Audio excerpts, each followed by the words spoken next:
നമസ്കാരം. നമ്മൾ ഇന്ന് പ്ലസ് ടു സുവോളജിയിലെ പ്രിൻസിപ്പിൾസ് ഓഫ് ഇൻഹെറിറ്റൻസ് എന്ന ചാപ്റ്ററിലെ ലോസ് ഓഫ് ഇൻഹെറിറ്റൻസ് ആണ് പഠിക്കാൻ പോകുന്നത്.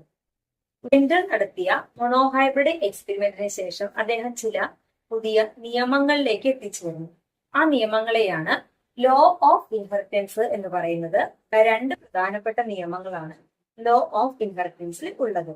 ഫസ്റ്റ് ലോ അറിയപ്പെടുന്ന പേരാണ് ലോ ഓഫ് ഡോമിനൻസ്. എന്താണ് ലോ ഓഫ് ഡോമിനൻസ്? നമ്മൾ കഴിഞ്ഞ ക്ലാസ്സിൽ പറഞ്ഞായിരുന്നു, അദ്ദേഹം ഓരോ സ്വഭാവങ്ങളെയും കൺട്രോൾ ചെയ്യുന്ന ആ യൂണിറ്റ്സുകളെ ഫാക്ടേഴ്സ് എന്നാണ് വിളിച്ചത്, അല്ലെ? അതുപോലെ തന്നെ ഓരോ ഫാക്ടേഴ്സുകളും പെയറുകളായിട്ടാണ് കാണപ്പെടുന്നതെന്ന് പറഞ്ഞു. മിഡലിന്റെ എക്സ്പെരിമെന്റിൽ നമ്മൾ കണ്ടതാണ്, ഒരു ടോൾ പ്ലാന്റിനെ ഒരു ഡ്വാർഫ് പ്ലാന്റുമായിട്ട് ക്രോസ് ചെയ്യുന്നു. അപ്പോൾ അവിടെ നമ്മൾ പറഞ്ഞു ടോൾ കൺട്രോൾ ചെയ്യുന്ന ഈ ഫാക്ടേഴ്സുകൾ പെയേഴ്സ് ആയിട്ട് ഒരു ഹോമോസൈഗസ് ആണെന്നും, അതുപോലെ തന്നെ ഡ്വാർഫ് ആ ഫാക്ടേഴ്സ് അവിടെ ആബ്സെന്റ്, അതിനെ നമ്മൾ സ്മോൾ ലെറ്റർ കൊണ്ട് റെപ്രസെന്റ് ചെയ്യുന്നു. ഇനി ഇവര് ക്രോസ് ചെയ്ത് ഗ്യാമേറ്റ്സിൽ നിന്ന് ഓരോ പെയർ സെപ്പറേറ്റ് ചെയ്തൊരു ഹെട്രോസൈഗസ് ആയിട്ടുള്ള ഒരു പുതിയ പ്ലാന്റ് ഉണ്ടായി എന്ന് പറഞ്ഞു. ഇതിൽ ടോള് എന്ന് പറയുന്ന ഒരു ക്യാരക്ടറാണ് എക്സ്പ്രസ് ചെയ്യുന്നത്, അതേസമയം ഡ്വാർഫ് എന്ന് പറയുന്ന ക്യാരക്ടർ അവിടെ എക്സ്പ്രസ് ചെയ്യുന്നില്ല. അപ്പൊ ഒന്നാം തലമുറയിൽ എക്സ്പ്രസ് ചെയ്ത ആ ക്യാരക്ടറിനെ ഡോമിനന്റ് ക്യാരക്ടർ എന്നും എക്സ്പ്രസ് ചെയ്യാതിരുന്നതിന് റെസസീവ് എന്നാണ് അദ്ദേഹം വിളിച്ചത്. അതുകൊണ്ട് തന്നെ അദ്ദേഹം പറഞ്ഞു, in A dissimilar pair of factors one member of the pair dominates the other.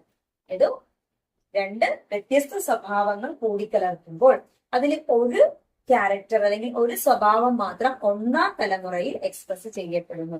ആ എക്സ്പ്രസ് ചെയ്യപ്പെടുന്നതിനെ ഡോമിനന്റ് ക്യാരക്ടർ എന്നും എക്സ്പ്രസ് ചെയ്യാത്തതിനെ റെസസീവ് ക്യാരക്ടർ എന്നും അദ്ദേഹം വിളിച്ചു. ഇതാണ് ലോ ഓഫ് ഡോമിനൻസ്. നമുക്ക് അടുത്ത ലോ ഓഫ് സെഗ്രിഗേഷൻ പറയുന്നത് ഇങ്ങനെയാണ്: when an organism produces gametes, each allele of one pair segregate randomly into the gametes. അതായത് മെൻഡൽ നടത്തിയ എക്സ്പെരിമെന്റിൽ ഒരു ടോൾ പ്ലാന്റിനെ ഡ്വാർഫ് പ്ലാന്റുമായിട്ട് ക്രോസ് ചെയ്തു, അല്ലെ? അപ്പൊ അവിടെ നമ്മൾ എഴുതി കാണിച്ചായിരുന്നു എന്താണ് അവിടെ നടന്നത്, കഴിഞ്ഞ ക്ലാസ്സിൽ പഠിച്ചു. അപ്പൊ ഇവിടെ ഒരു ടോൾ പ്ലാന്റിനെ ഡ്വാർഫ് പ്ലാന്റുമായിട്ട് ക്രോസ് ചെയ്തു. ഇങ്ങനെ ക്രോസ് ചെയ്യുന്ന സമയത്ത് ഗ്യാമേറ്റ്സുകളിലേക്ക് വരുന്നത് നമുക്കറിയാം, ഇവിടെ ഒരു പെയർ ആയിട്ടാണ് ഉള്ളതെങ്കിൽ അത് ഹാഫായിട്ട് മാറുന്നു എന്ന് അദ്ദേഹം പറയുന്നു, അല്ലെ? ഇവിടെ ക്യാപിറ്റൽ ടി ക്യാപിറ്റൽ ടിയിൽ നിന്ന് ഒരു ടിയും ഇവിടുത്തെ സ്മോൾ ടി ഫാക്ടറിൽ നിന്ന് ഒരു സ്മോൾ ടിയും സെപ്പറേറ്റ് ചെയ്യുന്നു. പിന്നീട് അത് ഫ്യൂസ് ചെയ്തിട്ടാണ് F1 കിട്ടുന്ന ആ ഒരു ചെടിയുടെ രണ്ട് അല്ലീലുകൾ ഉണ്ടായി ആ ക്യാരക്ടേഴ്സിനെ കൺട്രോൾ ചെയ്യും, ആ ഒരു ക്യാരക്ടറിനെ കൺട്രോൾ ചെയ്യുന്നത്. ഈ ടോള് എന്ന് പറയുന്നതിന് ഇവിടെ നിന്ന് ക്യാപിറ്റൽ ടിയും ഇവിടെ നിന്ന് സ്മോൾ ടിയും മാത്രമേ സെപ്പറേറ്റ് ചെയ്യാനുള്ളൂ. അതിനുശേഷം ഫ്യൂസ് ചെയ്ത് പുതിയൊരു F1 ഉണ്ടാകുന്നു. ഇത് ഒരു ടോൾ പ്ലാന്റ് ആയിരുന്നു. ഇനി അടുത്ത ജനറേഷനിൽ അദ്ദേഹം എന്ത് ചെയ്തു? ഈ ക്യാപിറ്റൽ ടി സ്മോൾ ടിയിൽ ഉണ്ടായിരുന്ന പ്ലാന്റിന് നമ്മൾ സെൽഫ് പോളിനേഷൻ നടത്തി. ഇനി അടുത്ത ജനറേഷൻ എങ്ങനെയുള്ളതൊക്കെ ഉണ്ടാകാം? അത് ഈ ഗ്യാമേറ്റ്സുകളിലേക്ക് സെപ്പറേറ്റ് ചെയ്യപ്പെടുന്ന എങ്ങനെയാണ് നമുക്ക് നോക്കാം. അതിനെ ഡിപ്പെൻഡ് ചെയ്തിരിക്കും.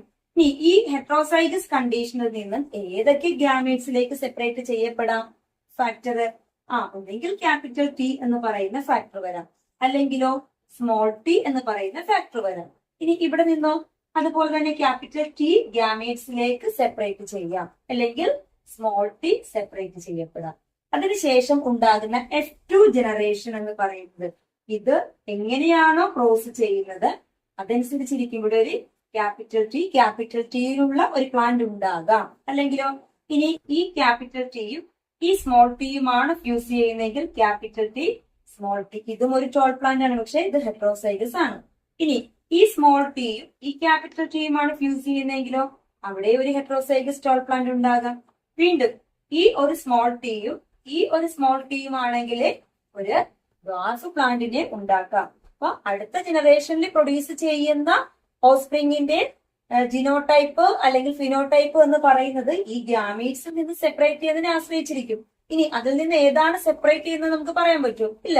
അപ്പൊ എങ്ങനെയാണ് ഒരു ഓർഗാനിസത്തിൽ ഉണ്ടാകുന്ന ഗ്യാമീറ്റ്സുകൾ, അതിലുണ്ടാകുന്ന അല്ലീലുകൾ സെപ്പറേറ്റ് ചെയ്യപ്പെടുന്നു. അത് ഒരു ഇൻഡിപെൻഡന്റ്ലി ആണ് സെപ്പറേറ്റ് ചെയ്യുന്നത്, അല്ലെങ്കിൽ റാൻഡംലി സെപ്പറേറ്റ് ചെയ്യുന്നു. എന്നിട്ട് അവർ ഫ്യൂസ് ചെയ്തിട്ടുള്ളതാണ് പുതിയൊരു ജനറേഷനിലേക്ക് വരുന്നത്.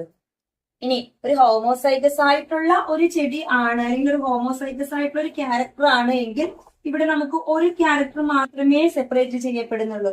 എന്നാൽ ഒരു ഹെട്രോസൈഗസ് കണ്ടീഷനിലാണെങ്കിലോ ആ രണ്ട് ഫാക്ടേഴ്സുകളെ സെപ്പറേറ്റ് ചെയ്യപ്പെടാം. അങ്ങനെ സെപ്പറേറ്റ് ചെയ്യപ്പെട്ടിട്ടാണ് പുതിയ ഒരു ജനറേഷൻ ഉണ്ടാകുന്നത് എന്ന് അദ്ദേഹം കണ്ടെത്തി. ഇതിനെയാണ് ലോ ഓഫ് സെഗ്രിഗേഷൻ എന്ന് പറയുന്നത്. കൂടാതെ അദ്ദേഹം പറഞ്ഞു ഈ ഫാക്ടേഴ്സ് ഒരിക്കലും മിക്സിംഗ് അല്ല അവിടെ നടന്നത്, അല്ലെ? അവിടെ മിക്സിംഗ് ആണ് നടന്നതെങ്കിൽ ഇങ്ങനെ സെപ്പറേറ്റ് ചെയ്യാൻ പറ്റുമോ? ഇല്ല. ഈ ഓരോ ഫാക്ടറുടെ ബ്ലെൻഡിങ്ങോ മിക്സിങ്ങോ അല്ല നടക്കുന്നത്.